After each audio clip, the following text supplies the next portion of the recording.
What is going on, everybody? It's Mark here, and today we have another video, a very requested video. I'm going to be comparing the iPad Pro and the Surface Pro 4. One of the biggest questions I get is, what should I get? The iPad or the Surface? And all my answers consist of, well, I don't know what you need it for. Give me a little bit more detail, because everything has its pros and cons, and it depends on your personal situation. So I want to be taking a look at this as a student, a potential professional, someone who wants to write handwritten notes. The battle of the tablets. Let's take a look at both of these, and we'll start doing like a little bit of a scoreboard going on here. So iPad versus Surface Pro. So first things first, let's talk about the price. The iPad Pro always has this bad reputation of being some sort of crazy expensive device. However, dollars to dollars, okay guys? So I'm gonna be comparing the 128 gigabyte versions. I think anything less than that is kind of useless. You're gonna fill that up, no problem. The iPad Pro 12.9 inch costs you $1,179. However, just the iPad is absolutely useless. You're gonna have to throw in the iPad Pencil. This is gonna cost you $129. Keep in mind, these are Canadian dollars, so it's a little bit less in the States. And that kind of completes the entire package. However, if you want to get the keyboard, if you're doing a lot of typing, I found that in my use over the past year and a half, I haven't used the keyboard at all. The keyboard's gonna cost you $230. All three of those are gonna cost you $1,537. However, without the keyboard, it's gonna run you $1,308, and I think that is the perfect combination. The keyboard isn't necessary. The iPad Pencil is 100% necessary. So now taking a look at the Surface. So the 128 gig Surface is gonna cost you $1,049.99. So far it's winning. The cover, which is 100% necessary with the keyboard. Let's talk about the keyboard. Here, the iPad is designed as an iOS, which means everything's kind of designed for the way the iPad runs. This, however, is a full operating system, which has a little bit more detail, which has a little bit more kind of depth to it. You're gonna need the keyboard cover. So that's gonna cost you $170. $1,308, $1,300. This is $8 more. How about that dollar to dollar? So far, we have a tie. Each one gets a point. There shouldn't be any sort of decision factor due to the price between these two devices. Now, let's talk about the hardware.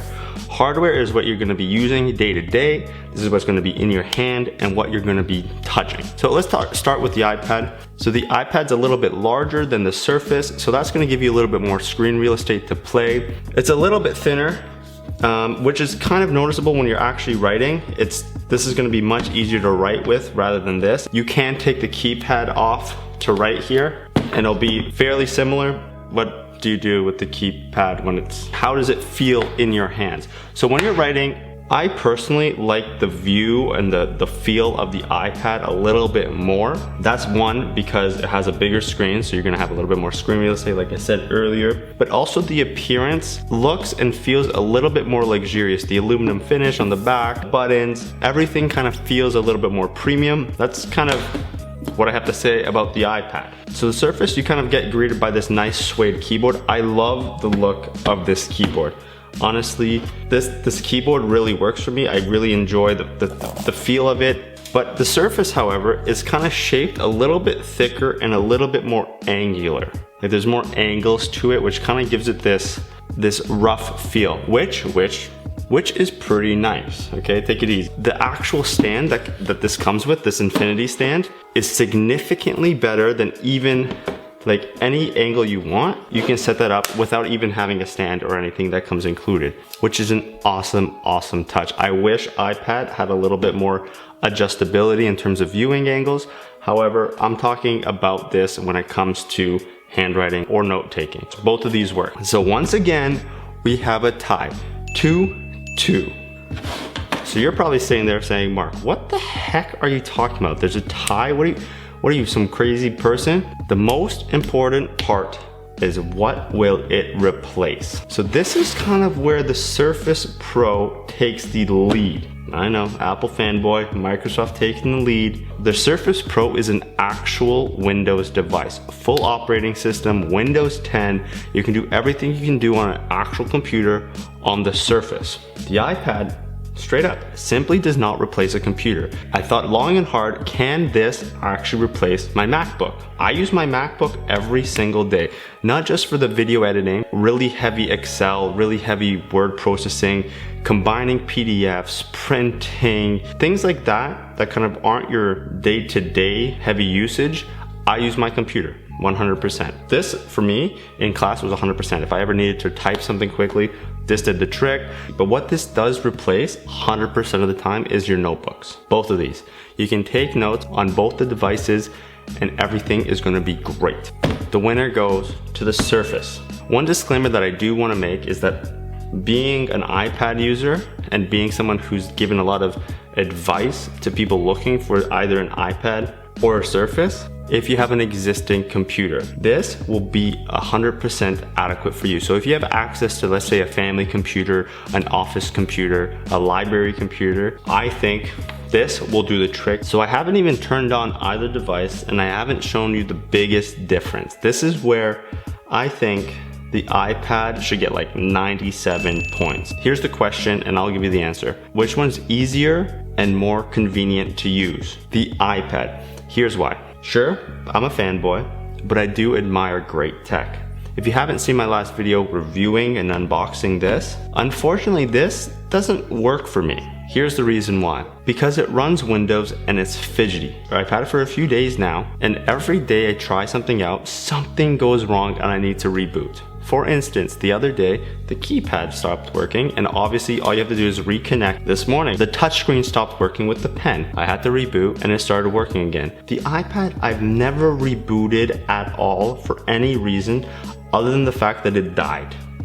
Plus, here you have the full Windows OS, which is known for its updates, so you're gonna be spending a lot of time with the update. I've never had an issue with this. In the week I've had this, I've had to reboot it every single day for some sort of weird glitch. I have a few buddies who actually use this on the day-to-day, and every time we're in the library doing some group studying, all I hear is, oh, man, it just crashed. These are things that pushed me away from this forever and ever. Okay, so you're probably asking yourself, we got a tie, we got 3-3. What about handwriting? What about taking notes? What about the pencil part? This is where it becomes night and day for me personally. So let's take a look at both of them. I'm gonna try to demonstrate what it actually feels like to write on the iPad versus the Surface Pro. Surface, of course, is loading something. First, let's talk about the pencils. The Apple Pencil to me feels great, works great, incredibly convenient way to charge it.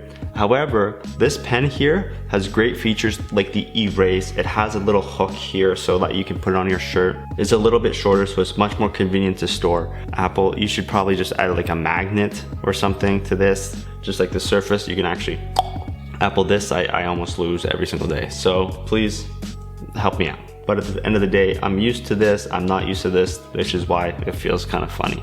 Okay, so they're both great, they're both acceptable. This shouldn't be a deciding factor. But what should be is the way it writes. One thing I noticed right away when I went to the Surface is it's a little bit slower, it's a little bit more latent, and it doesn't have that exact precision that you get with the iPad. Let me show you. No zooming or anything.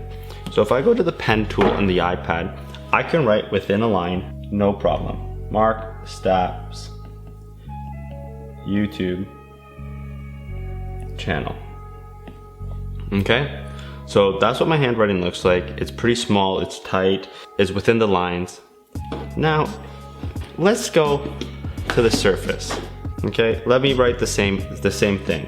Mark Stapf's YouTube channel. So what you'll notice right away, or at least I notice when I'm writing, is that this is much more gushy. Maybe it's the tip, maybe it's the spring inside the actual pen, but whenever I'm writing, I feel slower. Like I have to slow my pace down to allow it to fight that gushiness, allow it to catch up. Yeah, you can write, of course, that looks like something I would write, but just the feel of it is way, way different. Like to me, this is exactly where your pen goes. Like I can have such accuracy. I can draw like this world's smallest smiley face, where here, I just don't have that. Like I have a smiley face, but it's not what I put down. Do you know what I mean? Like there's a millimeter or two difference between where I'm putting my dots. And this just feels a little bit gushy, unprecise. Look at my YouTube. It just doesn't, it munched together when I'm writing quickly. This is not the same. Like, to me, this is the way to go. The Apple Pencil and the iPad for me, personally, with a computer. And the winner of that round goes to the iPad. So the iPad has 4, the Surface has 3. There's a few topics where you can compare them. And at the end of the day, the reason I personally choose the iPad over the Surface 100% of the time is the fact of how easy it is to use. Especially for note taking, there's just a difference. Here you're using a Windows computer, but it needs a little kick in the butt. The fact that it crashes a bunch, the keypad sometimes stops working, the touchscreen stops working. It's things that I shouldn't be having an issue with, especially if I spent $1,300 on. Does that make any sense? A little bit, not too much. Okay, so I hope that helped you guys out. As always, feel free to comment down below if you have any additional questions or comments. I hope that kind of put 2 and 2 together. If not, let me know. I'll make another video. But for now, thanks again. Please hit that like, share, and subscribe button down below. And as always, additional brownie points are found on my social media sites. All the links are going to be down in the description. But for now, thanks, and I'll see you in the next one. I'm going to continue sitting on this couch.